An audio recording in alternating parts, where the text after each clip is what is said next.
Today on the Ancestral Findings Podcast, the 1900 U.S. Federal Census is one of the most beloved and richly detailed of any of the U.S. Census records. It provides a treasure trove of valuable information that you can use to fill in some important blanks on your family tree. Here is what you need to know about this census.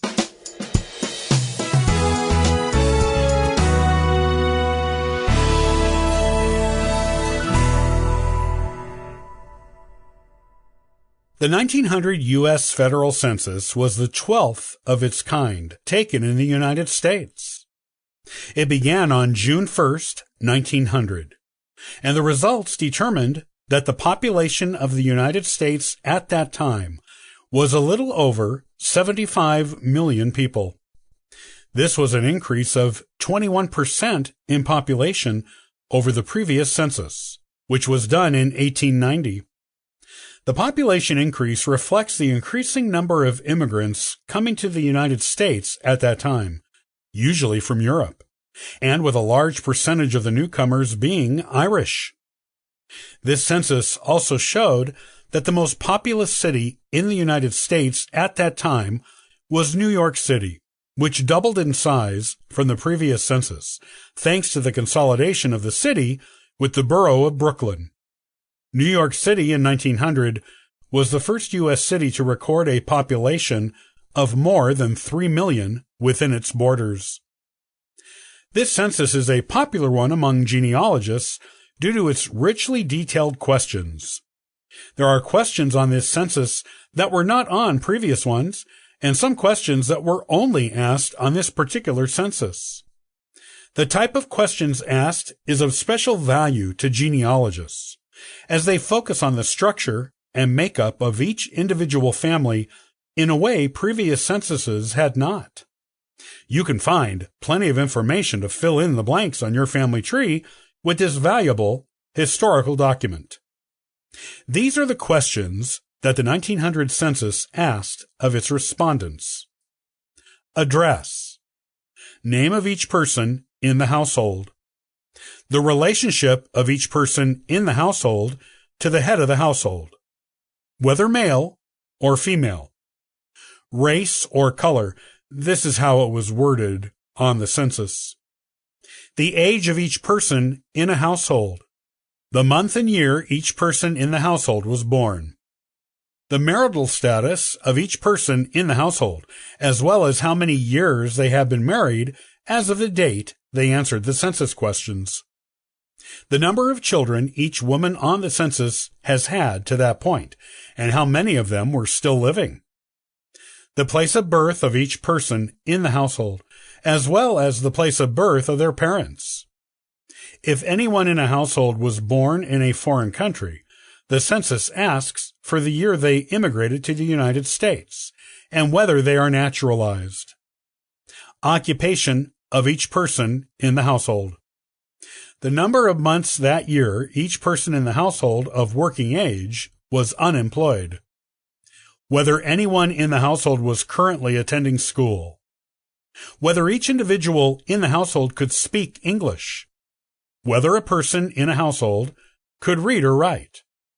Whether a person in a household was a farmer or lived on a farm. Whether the house in which a family lived was owned or rented, and if it was owned, whether it was mortgaged. As you can see, these are all important questions for a genealogist. These questions offer a genealogist a picture of what their ancestors and their households looked like on the day the census was taken at their house in 1900. Some of it is information you cannot get anywhere else. Other questions may answer questions you have had about those particular ancestors, such as where they were from and when they immigrated to the United States. The questions can also open up new avenues of research. For example, if you did not know the date a person immigrated to the United States, but knew they were an immigrant, you can now use the data to search immigration records to find even more detailed information about that particular ancestor's trip across the ocean to this country. You may also find the number of children a woman in your family is listed as having had is larger than the number you knew about. You can compare this information to the number of children that women still had living in 1900 and use it to identify children you already knew about and to look for children you did not know about previously. You can also find out the kind of education your ancestors had, including their literacy, and whether they were naturalized or could speak English. If they were naturalized, you can look for the naturalization record. The original sheets for the enumeration of this census were microfilmed in the 1940s by the Census Bureau. When this was done, the Bureau destroyed the original sheets. However, the information as it was recorded is still available on microfilm at genealogy research centers around the country, as well as at the National Archives. These microfilm copies are also available in several places online, such as Ancestry.com and Fold3.com, where they can be searched by name, making it easy to find your ancestors in this extremely historically valuable census. In most cases, you can search online census records by first and last name only, last name only, and variations of spellings. If you are not sure how a name was spelled, you can leave out the name entirely and simply search by age, gender, and place to find your ancestor. The information recorded in this census became publicly available in 1972, as the federal law requires a 72-year waiting period before any census information becomes public.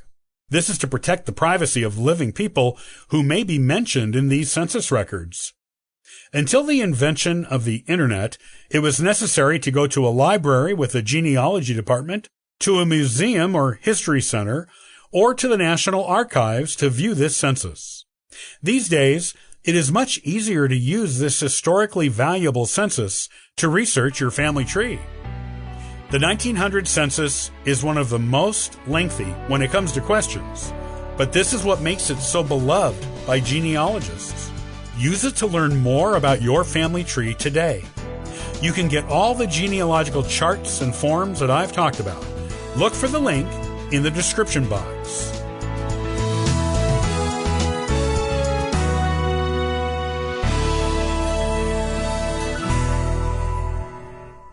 Thanks for joining me today on the Ancestral Findings Podcast. You can subscribe to the podcast on YouTube and iTunes. Also, check out ancestralfindings.com for free genealogy lookups, ebooks, and weekly giveaways. Happy searching!